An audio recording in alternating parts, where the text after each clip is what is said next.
আমার হাতে দুটো সিগারেট দেখে নিশ্চয়ই অবাক হচ্ছ তোমরা। কি ভাবছো যে সিগারেট দিয়ে কি করব? এই সিগারেট দিয়ে আজকে তৈরি হবে ইঁদুর তাড়ানোর প্রতিকার। খুবই উপকারী একটি ভিডিও। এই ইঁদুরের জন্য কিন্তু অনেক সমস্যায় পড়তে হয় অনেক বাড়িতেই। অনেকের মুখেই শোনা যায় ইঁদুরের জন্য অনেক বড় ক্ষতি হয়ে গেছে, এটা কেটেছে, ওটা কেটেছে, এটা নষ্ট হয়েছে, ওটা নষ্ট হয়েছে, অনেক কিছু কিন্তু ইঁদুর নষ্ট করে দেয়। অনেক সময় হয় কি, বাড়িতে ইম্পর্টেন্ট ফাইল রাখা আছে, সেই টেবিলে গিয়ে ইম্পর্টেন্ট ফাইলটাকে কেটে টুকরো টুকরো করে দেয়, বা কোনো দামি পোশাক কেটে টুকরো টুকরো করে দেয়। আবার অনেক সময় লেপ তোষকও কিন্তু কেটে দেয়। এখন কিন্তু আমাদের মাথা ভীষণ গরম হয়ে যায় আর কোনো কাজ করে না। এই একটি ছোট ভিডিও নিয়ে তোমাদের কাছে হাজির হয়ে গেছি। আমার হাতে দুটো সিগারেট দেখতে পাচ্ছ, এই সিগারেট দিয়ে তৈরি হবে ইঁদুরদের প্রতিকার। Hi everyone, welcome back to my channel নিপার ঘর সংসার। নিপার ঘর সংসারের আরেকটি ছোট্ট ভিডিওতে তোমাদের অনেক অনেক স্বাগত। আজকে আমি যেটি তোমাদের সাথে শেয়ার করতে চলেছি খুবই উপকারী একটি ভিডিও, তাই ভিডিওটা স্কিপ না করে পুরো ভিডিওটা দেখবে। যারা আমার ভিডিও রোজ দেখো তাদেরকে অসংখ্য ধন্যবাদ, আর যারা প্রথম দেখছো তাদেরকেও অসংখ্য ধন্যবাদ। চলো তাহলে দেখা যাক এই ইঁদুর তাড়ানোর রেমেডিটা আমি কিভাবে তৈরি করছি। প্রথমে সিগারেট দুটোকে একটা কাঁচির সাহায্যে কেটে তামাকগুলো বা সিগারেটের যে মশলাগুলো আছে সেইগুলো বের করে নিতে হবে। তোমাদের বাড়িতে যদি অতিরিক্ত ইঁদুর থাকে তাহলে তোমরা এই রেমেডিটা চোখ বন্ধ করে ইউজ করতে পারো। সব থেকে মজার ব্যাপার হলো ইঁদুরকে কিন্তু আমরা মারতে পারি না। কেন বলো তো? ইঁদুর হলো গণপতি বাপ্পার বাহন।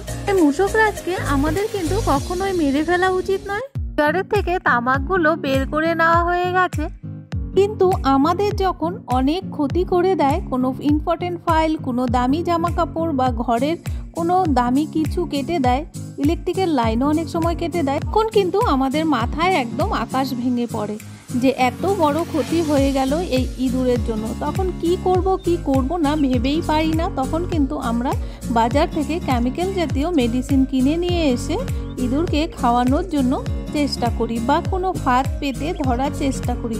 আসলে ইঁদুরকে মারা কখনোই উচিত নয়, কারণ আমরা গণপতি বাপ্পার বাহন হিসেবে দেখি। এখানে তামাকের মধ্যে মিশিয়ে দিতে হবে 1 চামচ ঘি।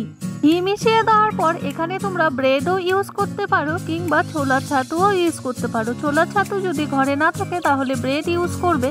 আমি এখানে ছোলার ছাতু ইউজ করছি, কেন কিনা মূষকরাজ ছোলা খেতে ভীষণ পছন্দ করেন। তাই নিয়ে নিতে হবে 2 চামচ ছোলার ছাতু। ছোলার ছাতু, সিগারেটের তামাক আর ঘিটা ভালো করে মিশিয়ে নিতে হবে। গণপতি বাপ্পার প্রিয় যেমন লাড্ডু, সেরকম মূষকরাজেরও কিন্তু প্রিয় লাড্ডু, সেই জন্য ঘি আর ছোলার ছাতু ইউজ করা হয়েছে। তাদের ঘরে যদি ছোলার ছাতু না থাকে কোনো ব্যাপার না, ব্রেড নিয়ে নেবে তাহলেই হবে।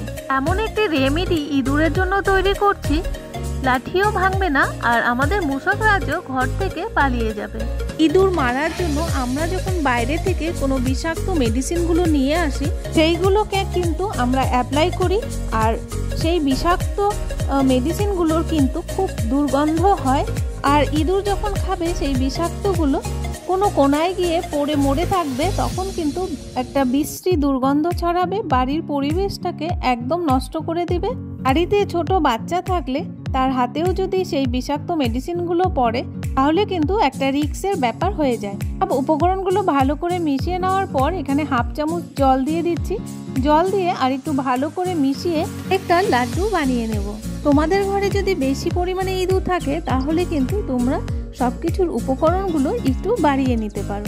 আমরা যেরকম নারকেলের নাড়ু কিংবা তিলের নাড়ু বা লাড্ডু তৈরি করি, সেরকম ছোট ছোট আকারে তৈরি করে নিতে হবে।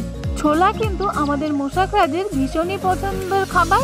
তার সাথে ঘি মিশিয়ে দিলে আরও দুর্দান্ত একটা ফ্লেভার চলে আসবে। তার সাথে সিগারেটটা হলো একটা নেশা জাতীয় জিনিস। এখানে যেখানে মূষকরাজ বাস করবে সেখানে যদি এইরকম লাড্ডু করে রেখে দিতে পারো তাহলে মূষকরাজ ঘি আর ছোলার গন্ধে টপাটপ খেয়ে নেবে, আর সিগারেটের জন্য একটা নেশা হবে, নেশা হয়ে ঘর থেকে বেরিয়ে যাবে। যখন আমরা এই লাড্ডুগুলো ইউজ করব তখন কিন্তু কিছুক্ষণের জন্য ওপেন যে ডোরটা আছে, সামনের দরজাটা, সেটা কিন্তু খুলে রাখতে হবে। সেই দিক দিয়েই কিন্তু মূষকরাজ বেরিয়ে যাবে। লাড্ডুগুলো তৈরি হয়ে গেছে, এবার কোথায় কোথায় রেখে দিতে হবে সেটাও দেখিয়ে দিচ্ছি। মানুষের যেরকম সিগারেট খেলে নেশা হয়, ইঁদুরেরও সেরকমই এই লাড্ডুটা খেলে নেশা হবে, ঘর থেকে বেরিয়ে যাবে আর সেখানে আসবে না। এখানে দেখো একটা স্টোর রুমের মতো আছে, অনেক কিছু রাখা আছে এখানে। তো এই যে স্টোর রুমের ভেতরে যে অনেক কার্টুন, বই, খাতা অনেক কিছু থাকে, সেই রকম জায়গাতেই ইঁদুরগুলো কিন্তু থাকে। সেখানেই একটা দুটো করে লাড্ডু ফেলে রাখতে হবে। যেখানে যেখানে ইঁদুর থাকতে পারে তোমাদের মনে হবে সেখানে সেখানেই এইরকম করে লাড্ডু বানিয়ে দিয়ে দিতে হবে। সময় হয় কি, রান্নাঘরের ঝুড়িতে কিন্তু সবারই আলু থাকে, সেই আলু কিন্তু ইঁদুরে নিয়ে যায় কিংবা দাঁত দিয়ে কেটে কেটে রেখে যায়। সেখানেও একটা দুটো করে রেখে দিতে পারো, পেপারের মধ্যে রেখে দিতে পারো। তো তাড়ানোর জন্য যে সিগারেট দিয়ে এই লাড্ডুটা তৈরি করলাম, এই রেমেডিটা তোমরা চোখ বন্ধ করে ইউজ করতে পারো। একটা ইঁদুরও ঘরের ভেতরে থাকবে না, কোনো কেমিক্যাল ছাড়া, কোনো লাইফ রিস্ক ছাড়া এইরকম একটা রেমেডি আমরা যদি বাড়িতে ইউজ করতে পারি তাহলে কিন্তু আমরা অনেক ক্ষয়ক্ষতি থেকে বেঁচে যেতে পারবো।